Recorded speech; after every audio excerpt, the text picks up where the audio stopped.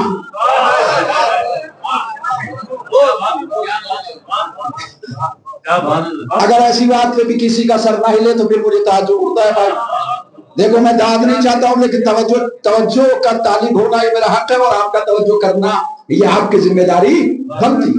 ہم نے علی کو کسی کی مخالفت میں نہیں مانا، اور اگر کوئی سچا پکا مسلمان ہے تو یقین کرے گا، اس لیے کہ میں نے ممبر رسول پہ بیٹھ کے قرآن مجید سر پہ رکھ کے قسم کھانے کی بات کہی ہے، وہ بھی کعبے کے اندر۔ ہم نے اہل بیت کو، علی کو کسی کی مخالفت میں نہیں مانا، علی علی ہے اس لیے علی کو مانا۔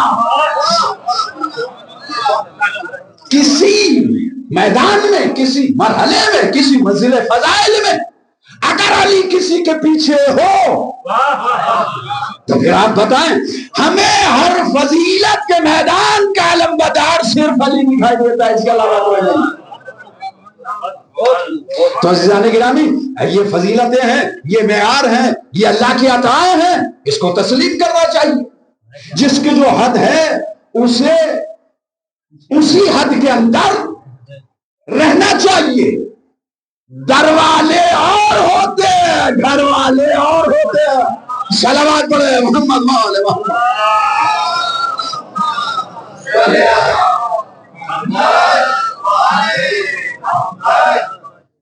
اللہ کا کلام صاف صاف پڑھے، پیارے انداز میں، نہ یہ کہ بہت ڈیپ۔ اور اگرچہ اللہ نے جن لوگوں کے دلوں میں عیب اور ریب اور زیغ ہے، وہ قرآن مجید کی متشابہ آیات کو پڑھ کے جہاں دو معنی انسان نکال سکتا ہے وہ اپنے مطلب کی بات کرتے ہیں، لیکن یہاں اس منزل پہ میں آپ کو بتاؤں کہ اللہ ایسے بات کر رہا ہے جیسے ایک باپ اپنے بچے سے کرتا ہے، جیسے ایک معلم، جیسے ایک استاد، جیسے ایک ٹیچر اپنے بچے سے بات کرتا ہے، سمجھا سمجھا کے۔ کیسے؟ سورہ فاتر ہے، آئیے سنتے ہیں۔ اللہ کہتا ہے وما يستوي الاحياء وما يستوي الاعمى والبصير۔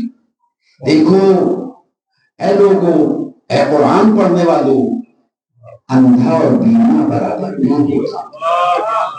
سبحان اللہ۔ وما يستوي الاعمى والبصير، بینا اور نابینا برابر نہیں ہوتا۔ ولا الظلمات ولا النور، دیکھو اندھیرا اور روشنی برابر نہیں ہے۔ ولا الظل ولا الحرور، اور دھوپ اور سایہ۔ بتائیے اس سے آسان بات کیا ہوگی؟ یہ چھوٹا سا بچہ بیٹھا ہے، اس کو بھی پتا ہے کہ دھوپ دھوپ ہوتی ہے، سایہ سایہ ہوتا ہے، اندھیرا اندھیرا ہوتا ہے، نور نور ہوتا ہے، اندھا اندھا ہوتا ہے، بینا بینا ہوتا ہے۔ اس کا مطلب یہی تو ہے، اللہ آنکھوں والوں کو سمجھا رہا ہے کہ آنکھیں رکھنے کے باوجود بھی اندھے کیوں بنتے ہو؟ وَلَا يَسْتَوِي الْأَحْيَاءُ وَالْأَمْوَاتُ، اور دیکھو کبھی بھی مردے اور زندے برابر، مردہ مردہ ہے، زندہ زندہ ہے، مردہ مردہ ہوتا ہے اور زندہ یہ قرآن کا فیصلہ ہے وَلَا يَسْتَوِي الْأَحْيَاءُ وَالْأَمْوَاتُ. بہت پیار سے میں بات کر رہا ہوں جانے گا، مجھے بالکل زور خطابت صرف کرنے کی ضرورت نہیں، میرے سامنے ہے سمجھ میں. الحمدللہ، اللہ کا شکر ادا کرا. وَلَا يَسْتَوِي الْأَحْيَاءُ وَالْأَمْوَاتُ. مردے اور زندے برابر، مردے مردے ہیں، زندے زندے ہیں. مردوں کو قبرستان میں دفنایا جاتا ہے، محرابوں میں نہیں کھڑا کیا جاتا. صلوات پڑھے محمد والے.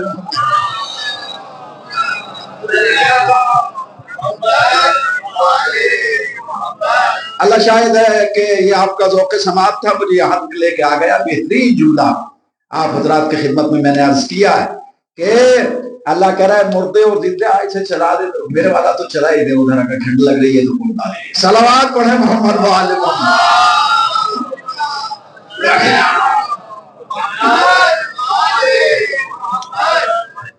بس جی بس آپ بیٹھ جائیے ورنہ مجلس بیٹھ جائے گی. صلوات پڑھے بابا جب اللہ محمد.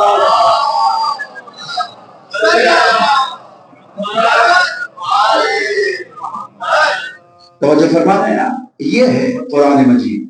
قرآن مجید پڑھیے، قرآن مجید پڑھیے پڑھیے. اور یہ نہ کہیے درمیان میں سو کے کوئی کہیں بھی اللہ تعالیٰ نے قرآن مجید تو پڑھنے کا تو حکم دیا نہیں، سمجھنے کا دیا ہے. افلا یتدبرون القرآن. کیا تمہارے دلوں میں تالے لگے ہوئے ہیں؟ پنکھے دیکھنے سے اگر فرصت مل گئی ہو تو طریق کو بھی دیکھ.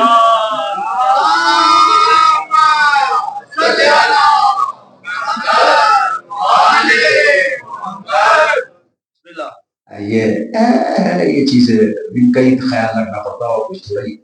تو عزیزان گرامی، اب دیکھیں پتہ نہیں کیا میں کہہ رہا تھا. میں عرض یہ کر رہا تھا کہ مردے اور زندے برابر نہیں. قرآن، بات قرآن کی ہو رہی تھی. قرآن پڑھیے.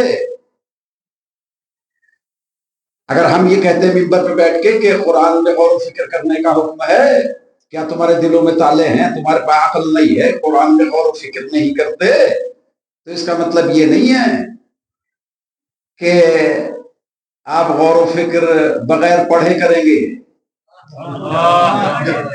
اب جب پڑھیں گے نہیں تو غور و فکر کس بات کی کریں گے؟ لہذا ہم تو آزاد ہیں بھائی. اللہ نے تو کہا ہی نہیں کہ پڑھے پڑھے، ہم تو غور و فکر والے ہیں. غور و فکر تفکر ساعت افضل من 70 سنہ. دیکھو 1 ساعت کا غور و فکر کرنا 70 سال کی عبادت سے بہتر ہے. ایسا بھی سنتے ہیں. تفکر و ساعت، 1 ساعت اگر غور و فکر کر لیا تو ہزاروں رکعت نماز سے بہتر ہے. تیرا تفکر ہے ایسا؟ شرم کرنا چاہیے. تو اس مقام عرفان پہ فائز ہے. تجھے لا الہ الا اللہ کا مطلب نہیں آتا اور تفکر کرنے بیٹھا ہے. علی کو سوچنے بیٹھا ہے، اہل بیت کو سوچنے بیٹھا ہے. میں بہت دور کی بات کر رہا ہوں، آپ یہ نہ سمجھ لیں کہ میں بہت قریب کی بات کر رہا ہوں. بہت دور تک یہ بات جا رہی ہے. سوچو سوچو، پہلے پڑھو پھر سوچو. علی کو سوچنا بعد میں، پہلے یہ سوچو کہ علی پیدا کہاں ہوا ہے، شہید کہاں ہوا ہے. علی ویسے ہی سمجھ میں آ جائیں گے. تو قرآن جب تک پڑھا نہیں جائے گا تو سمجھا کیسے جائے گا؟ قرآن کہتا ہے کہ دیکھو بینا اور نابینا برابر نہیں ہوتا. دھوپ اور سایہ، اندھیرا اور روشنائی، مردے اور زندے. ان اللہ یسمع من یشاء. یہ مسلسل ہے آیات سورہ فاطر کی 18 19 20 21 22. ان اللہ یسمع من یشاء. اللہ جس کو چاہتا ہے اسے سنا دیتا ہے اپنی بات. آیت ابھی پوری نہیں ہوئی اور پھر پڑھ کے اللہ اس کے بعد کہتا ہے مانتا بمسمع من فی القبور ان انت الا نذیر. حبیب میرے رسول، اے جانے کائنات، آپ کو دل برداشتہ ہونے کی ضرورت نہیں ہے. مانتا بمسمع من فی القبور، جو قبروں میں بیٹھے ہیں آپ انہیں اپنی بات نہیں سنا سکتے. کیا نبی کریم کیا حضور سرور کائنات مردوں کو تبلیغ کے لیے آئے تھے؟ پھر سورہ نمل کی آیات ہے، پڑھنے جاؤ صرف ذرا سا اشارہ، انک لا تسمع الموتى ولا تسمع الصم الدعاء اذا ولوا مدبرین۔ میرے نبی آپ انہیں اپنی بات نہیں سنا سکتے جو گونگے بہرے ہیں، اور جو آپ کی بات نہ سنے، آپ کو پیٹھ دکھائے، یہ ہمیشہ گمراہ رہیں گے۔ تو مردہ وہ نہیں ہے کہ جو قبر میں چلا گیا ہے، مردہ وہ نہیں ہے جو قبر میں، مردہ وہ ہے کہ جو نبی کریم کی آواز اور ان کی بات کو نہ مانے۔ کیا ہے دین؟ نبی نے جو کہا ہے اس کو ماننے کا نام دین ہے۔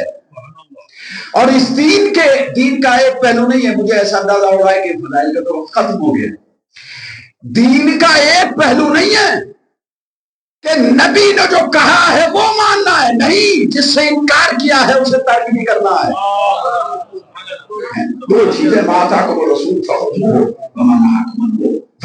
جس کو کہا ہے کرو اور جس سے روکا ہے رکو، یہی ہے نا۔ سارا دین بغیر تفریق مذہب و ملت، نہ سنی کی بات، نہ شیعہ کی بات، نہ وہابی کی بات، نہ بریلوی کی بات، نہ اہل حدیث کی بات، سارا دین دو جملوں میں، رسول جو دے وہ لو، اور رسول جس سے روکے اس سے روکو۔ آپ صاحبان علم موالیان حیدر کرار ہے، طبیعت آپ کی بھی بالیدہ ہیں، بیدار ہیں، منجھا ہوا ہے اس وقت ذہن، اور کمی ادھر بھی نہیں ہے، غور کر رہے ہیں ہم۔ تو اب لفظ آپ کی خدمت میں کہہ رہا ہوں، خدا کی اطاعت میں تو گنجائش ہے، سجاسا خدا کی اطاعت میں تو چھوٹ ہے۔ دیکھو جب بالکل نقطے کی بات ہو اس وقت تو ادھر ادھر بالکل نہ دیکھا کریں۔ خدا کی اطاعت میں تو جھوٹ ہے۔ اب کوئی سوچ رہا ہوگا یہ کیا ہو گیا، اس کو بات کیا کر رہا ہے ممبر پہ بیٹھ کے؟ نہیں ہے، اس نے بڑی آسانی دی ہے اپنے بندوں کو۔ مجھے یہ بتائیے کہ جو نماز کھڑے ہو کے نہیں پڑھتا اس کے لیے کیا حکم ہے؟ آسانی ہے یا نہیں ہے؟ جو بیٹھ کے بھی نہیں پڑھ سکتا اس کے لیے کیا حکم ہے؟ بولو میرے ساتھ تاکہ ایسا لگے کہ جاگ رہے سب۔ لیٹ جائے، پوسٹیبل نہیں لیٹ سکتا، داہنے کروٹ بائیں کروٹ، کیسے نہ کیسے پڑھ لے، یا اللہ کروٹ بھی نہیں لے سکتا، کرنا نہیں لے سکتا، نہ لے۔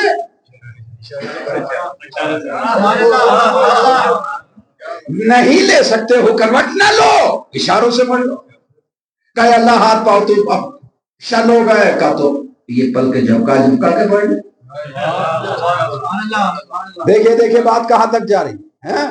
آپ سوچے اشاروں پہ لا کے چھوڑ دے گا مولوی، نہیں، پل کے جھپکا کے پڑھو۔ جیسے آدھی آنکھ بند کرو رکوع ہو جائے گا تمہارا، پوری آنکھ بند کر لو تمہارا سجدہ۔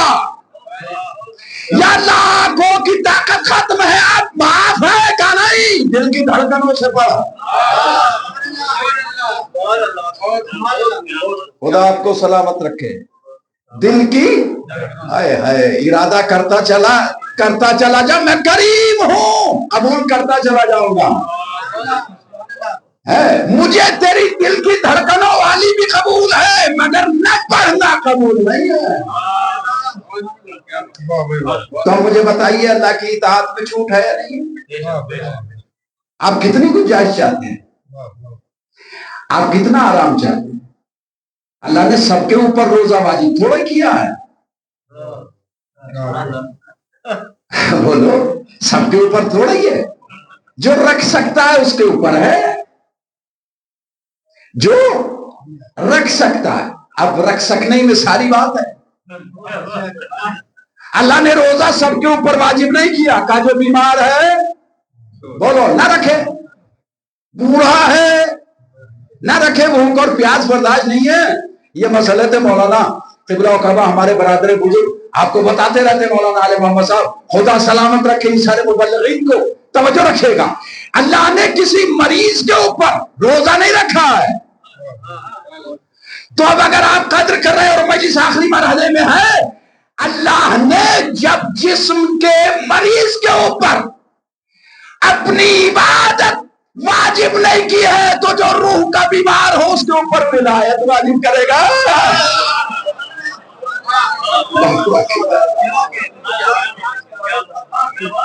علی کی ولایت بھی سب کے اوپر نہیں ہے، جو روح کے بیمار ہیں ان کو ولایت علی سمجھ میں نہیں آتی. آخری جملہ میرے دوست فضائل بھی پڑھ چکا، اللہ آپ کو جزائے خیر دے.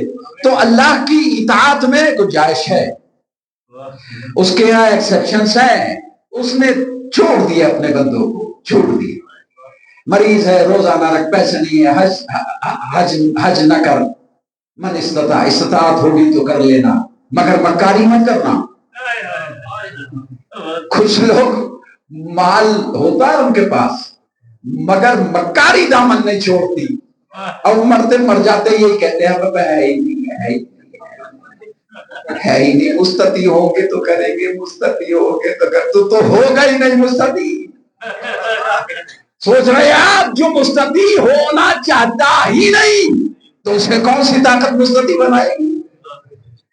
اللہ نے کہا زکات پیسے نہیں ہے مت دے، خمس پیسے نہیں ہے نہ نکال جب بچتا ہی نہیں تیرے پاس. تو اللہ نے اپنی اطاعت میں گنجائش رکھی ہے لیکن اطاعت رسول میں گنجائش نہیں ہے. دیکھو قرآن مجید کی روشنی میں پوری تاریخ کے حوالے سے جو کہہ رہا ہوں، اللہ کے یہاں ہے کہ اگر نہیں کر سکتے تو اتنا کرو جتنا کر سکتے ہو، مگر اطاعت رسول میں یہ نہیں چلے گی مکاری کہ آدھی بات مان لو آدھی نہ مانو. آدھی بات مانے آدھی نہ مانے. وَمَن يُطِعِ الرَّسُولَ فَقَدْ أَطَاعَ اللَّهَ، جس نے رسول کی اطاعت کی اس نے اللہ کی اطاعت کی. اور اطاعت رسول میں گنجائش نہیں ہے. بات مختصر کروں کہ اگر نبی کہے بیٹھو تو اٹھنا حرام، نبی اگر کہے کہ کھڑے ہو جاؤ تو بیٹھنا حرام، نبی اگر کہے سو جاؤ تو جاگنا حرام، نبی اگر کہے کہ جاگتے رہو، نبی اگر کہے کہ میدان میں قدم جماؤ. صلوات پر محمد.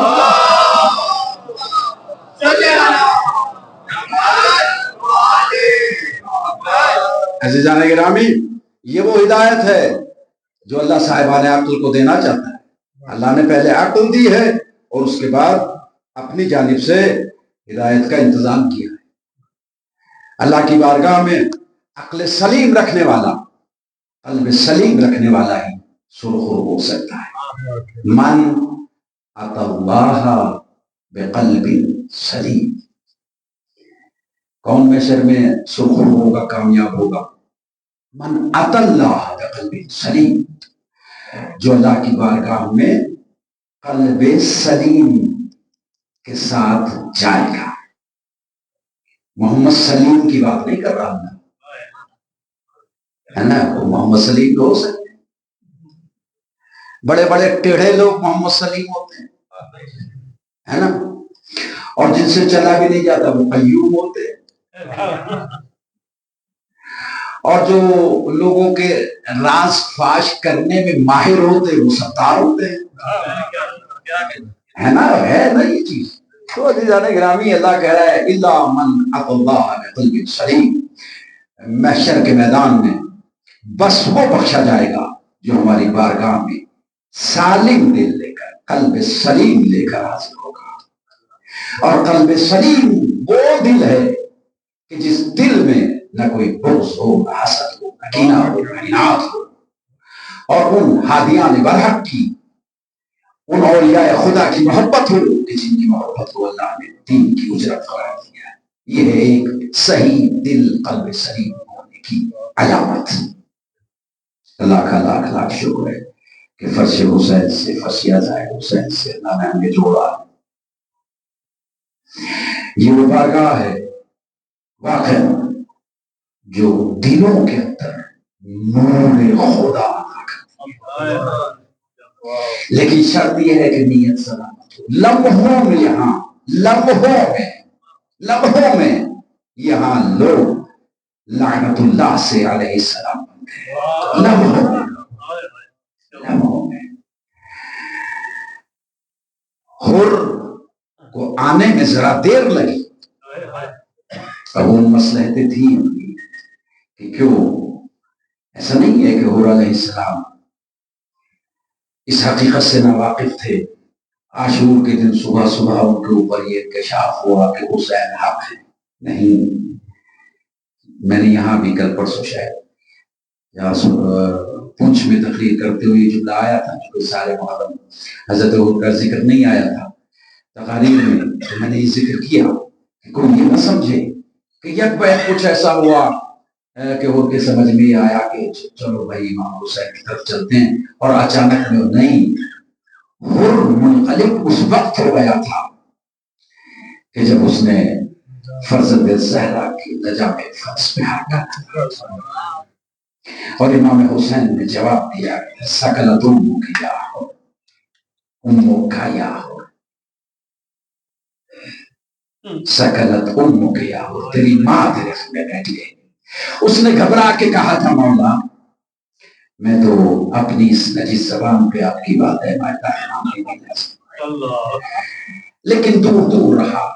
کس لیے رہا؟ 2 محرم تھی. اور پھر کس لیے رہا؟ اس لیے کہ وہ چاہتا تھا کہ ان ظالموں کو سمجھا دے کہ دشمنان خدا و رسول جس سے لڑنا چاہتے ہو دیکھو تو صحیح وہ کون ہے،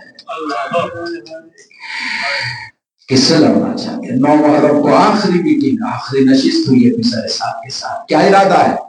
کیا حسین سے جنگ ہو؟ کیا بالکل جنگ ہے. کل سر کٹیں گے، کل موت کا دن ہے. کہا تو کیا تم حسین کو قتل کر دو گے؟ کہا کیا تمہیں کچھ شک لگتا ہے؟ جب یقین ہو گیا ہو کہا تو بس اب میں تمہارے ساتھ نہیں رہ سکتا، نہیں رہ سکتا. جتنا حجت حر تمام کر سکتا تھا وہ نے حجت تمام کی. رات میں اس لیے نہیں آئے کہ کہیں حر کے دامن شجاعت پہ کوئی بزدلی کا دھبا نہ لگ جائے. اس لیے کہ رائٹر تاریخ یہ لکھتی نا کہ ڈر کے رات کی تاریخی میں حر چلا گیا. نہیں، ہم تو دن چڑھے جائیں گے.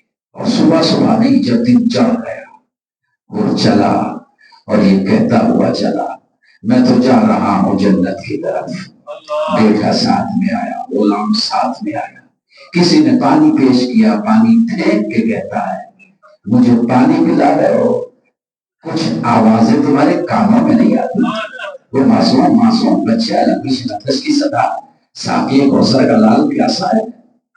میں جا رہا ہوں حسین کی جانب، میں جا رہا ہوں جنت. مقتل کہتا ہے وہ کہتے وہ چلے میں جنت جا رہا ہوں. کسی نے کہا کہ تجھے جنت دکھائی دے رہی ہے؟ کہاں ہے؟ کہ دریا کے اس پار جنت ہے. غور سے دیکھو وہ جو تمہیں دکھائی دیتا ہے کیا وارث جنت نہیں ہے؟ کیا مالک جنت نہیں ہے؟ کیا سردار جنت نہیں ہے؟ اور ان کا چھوٹا سا قافلہ حسین کی خدمت میں آیا اور حر نے عجیب انداز سے آیا تھا. آنکھوں پہ پٹی تھی. کسی نے کہا یہ آنکھوں پہ پٹی کیوں ہے؟ کہ فرزند زہرا سے نگاہ نہیں ملا سکتا. سر رکھ دیا اور حسین نے میرے قریب مولا نے حر کے سر پہ ہاتھ رکھ کے کہا اے میرے مہمان اپنے سر کو کیا دے. ایسے وقت میں مہمان بنا ہے کہ جب میں تجھے پانی بھی نہیں پلا سکتا. کہا جب تک میری خطا معاف نہ ہو جائے جب تک میں سر نہیں اٹھاؤں گا کانتا ہو رو کہ دنیا بالآخرہ. تو یہاں بھی آزاد وہاں بھی آزاد. آقا اجازت دو. کہتے ہیں کہ اصحاب میں سب سے پہلے حر گیا، پھر حر کا بیٹا گیا. حر کی میت حسین لے کے آئے، حر کے بیٹے کی میت لے کے آئے. اور جیسے حر کے بیٹے کی لاش پہ جوان کی لاش پہ حسین پہنچے تو باپ بھی پہنچ گیا. ہو مولا حسین کو دیکھ کے کہتا آقا آپ نے کیوں تکلیف کی؟ کہا جوان بیٹے کا لاشا بوڑھا باپ نہیں اٹھایا کرتا. حضرت اللہ اللہ کو رحمت ہے. جوان بیٹے کا لاشا بوڑھا باپ نے اٹھایا کرتا. میں مولا حسین یہ کی لاش کیسے اٹھائے؟ ایک علی اکبر نہیں، حسین نے 70 جنازے کربلا کے میدان کو اٹھائے۔ دو میتیں ایسی تھی جو کربلا کے میدان میں جن کا جنازہ نہ اٹھ سکا، ایک آقا حسین کا جنازہ، ایک علماء اجلاس کا جنازہ۔ ایک نے وصیت کی تھی آقا میرے لاشے کو خیمے میں نہ لے جانا، استحی من ابنتک السکینہ، میں سکینہ سے بڑا شرمندہ ہوں۔ پانی لینے آیا تھا مگر پانی نہ پہنچا سکا۔ ایک لاش اس وجہ سے نہ اٹھی، وصیت کا عمل کیا، اور حسین کی لاش اس وجہ سے نہ اٹھ سکی کہ حسین کی لاش اٹھانے والا کون تھا؟ مولا امام زمانہ زیارت ناحیہ میں فرماتے ہیں غریب سے غریب انسان بھی ہو تو اسے غسل بھی مل جاتا ہے، کفن بھی مل جاتا ہے۔ ہائے میرا غریب جد حسین، اجرکم اللہ، نہ حسین کو کفن ملا، نہ غسل ملا، نہ جنازہ اٹھا، نہ قبر بنی۔ تیرے مولہ میرے آقا کا لاش۔ 11 محرم آئی، بہن کو بھائی کی لاش سے گزارا جا رہا ہے۔ وہ 4 مصرے میں تو ہمیشہ جب پڑھتا ہوں یا میرے ذہن میں آتے ہیں یاد کرتا ہوں تو میرے دل میں قیامت گزرتی ہے، دل ٹکڑے ہوتا ہے۔ سنیں گے آپ، آپ نے بھی سنے ہیں یقیناً، رونے کے لیے کافی ہے۔ رہ گئی دشت میں تنہا تو وطن یاد آیا، رہ گئی دشت میں تنہا تو وطن یاد آیا، دیکھ کے دریا کو ہر تشنا دہن یاد آیا، اور لے کے ہر چیز مدینے سے چلی تھی زینب، بھائی کی لاش پہ آئی تو کفن یاد آیا۔ اجرکم اللہ، اجرکم اللہ۔ یہ فرزند زہرا کا جنازہ ہے، یہ وارث تطہیر کا جنازہ ہے، یہ پنجتن کی آخری نشانی کا جنازہ ہے۔ سید سجاد یہی تو کہتے تھے، پھوپھی نے دیکھا کہ سید سجاد کے چہرے پہ ایک رنگ آ رہا ہے، ایک رنگ جا رہا ہے، ایسا لگتا ہے کہ بدن کا سارا خون ختم ہو گیا، چہرہ زرد ہے، بس آنکھ نکلے رہ گئے، چہرہ زرد ہے۔ کہا سجاد بیٹے کیا ہمیں چھوڑ کے چلے جاؤ؟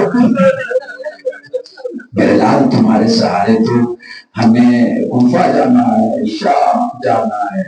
رو کے کہتے پھوپھی اماں مقتل کو دیکھو، ان ظالموں نے اپنے نجس پشتوں کو دفنا دیا ہے، تطہیر کا وارث میرے بابا کا جنازہ۔ اجرکم اللہ، اجرکم الزہرا۔ اللہ کوئی غم نہ دے، مجلس ختم ہو گئی۔ اللہ آپ کی تمام دعاؤں کو، ساری مرادوں کو حسین کے فرش اعزا کے صدقے میں پورا فرمائے۔ ایک روایت کا بس ایک جملہ، حبیب علیہ السلام کربلا میں امام حسین کی نصرت کو پہنچے اور شہادت پائی۔ زوجہ حر نے، روایت کہتی ہے زوجہ حر نے اپنے غلام سے کہا لو یہ کفن ہے، اس کفن کو لے کے کربلا جاؤ۔ ایسے گھٹ گھٹ کے نہ رویا کرو، حسین کے رونے کا یہ حق نہیں ہے کہ سر جھکا کے گھٹ گھٹ کے رویا جائے۔ قیامت ہے، قیامت ہے۔ کہتی ہے کہ جانا کربلا، اور چونکہ حسین تو فرزند رسول تھا، فرزند زہرا تھا، حسین نبی کا نواسا تھا، ارے اس کو تو بڑا لوگوں نے عزت و احترام کے ساتھ کفن دیا، جنازہ اٹھایا ہوگا۔ ممکن ہے کہ میرے شوہر حبیب کو کسی نے کفن نہ دیا، لے جاؤ یہ کفن جا کے میرے شوہر کو حبیب کو دے دینا۔ کربلا سے پلٹ کے وہ غلام پہنچا، بی بی کی خدمت میں ہاتھ جوڑ کے کھڑا ہو گیا، کہا کیا بات ہے، واپس آ گیا؟ اور میں نے تو کہا تھا حبیب کو کفن دینا، کہا بی بی مجھے معاف کرنا، حبیب ہی نہیں کربلا میں جانے زہرا بھی بے گوروں کفن پڑا ہوا ہے۔ ہائے نبی کا نواسا، فاطمہ کا لال، علی کا لخت جگر، کربلا کی زمین پر بے گوروں کفن پڑا ہوا ہے۔ وَسَيَعْلَمُ الَّذِينَ ظَلَمُوا أَيَّ مُنقَلَبٍ يَنقَلِبُونَ إِلَىٰ اللَّهِ وَإِلَيْهِ رَجِعُونَ۔ قبول فرما یا اللہ ان آسموں کے صدقے ہمارے